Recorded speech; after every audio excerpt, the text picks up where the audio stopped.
Hello, I'm Shelley Swanlund, Vice President Business Banking at CIBC. And I'm joined today by Trevor Gough, Managing Director and Head of Mid-Market Investment Bank at CIBC. He's here to answer some questions on managing that final transition phase of your business and how to do that successfully. Trevor, thank you for joining us. You're welcome. So, selling a business sounds very complex and probably one of the most complex financial transactions in a business owner's life, and likely only to do it once. So finding the right buyer can be really difficult. What kind of advice do you have for clients when they ask you about how to do that? Yes, it's a common conversation that we have because very often it's many years in advance that they're looking to actually do something. But to plan ahead. Planning ahead is key to this.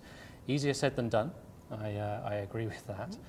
But there are some things that the owners should really be doing. The first thing I always say is really figuring out what is important to them. Now this could be, do they wish to stay in with the business? Do they wish to retire? Have they got a particular date in mind? They've got a particular valuation in mind that's the amount of money that they need to retire on. Do they wish to give the opportunity to own the business to the children or to management team? Or do they want to sell to a third-party buyer? Do they have buyers in mind? Is there a particular cultural fit that they're looking for? It's a very emotional decision for them. So to figure out what is important to them is key. And once they've done that, they can then start to think about what are their options in order to achieve that and what time frame do they want to achieve that in. So you talk about planning in advance.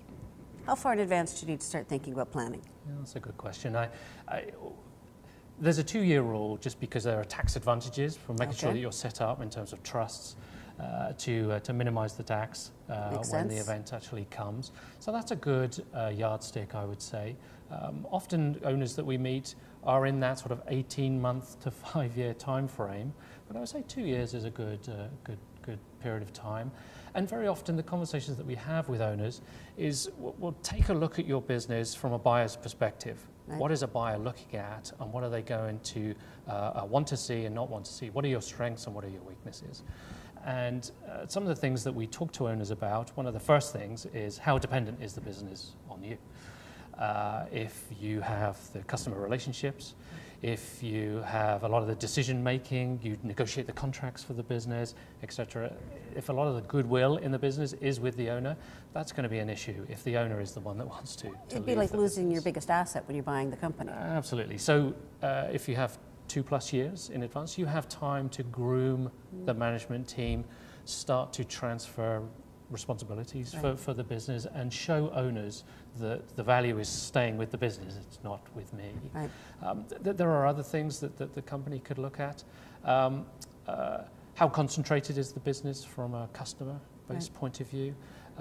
Whether there are things that they can protect the business, if there are patents. Barriers to entry are very important to potential buyers of the business. But there's a lot of housekeeping they can do too.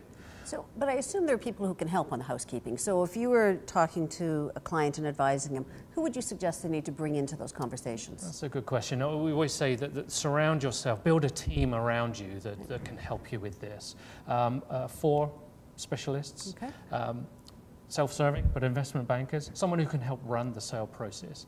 Our role is to maximize the value. Tax specialists, their role is to maximize the net proceeds that you have. Thirdly is lawyers. To get a competent, experienced corporate M&A lawyer that is used to selling privately owned companies, make sure it's properly drafted, protect the owner. And then finally, wealth advisors.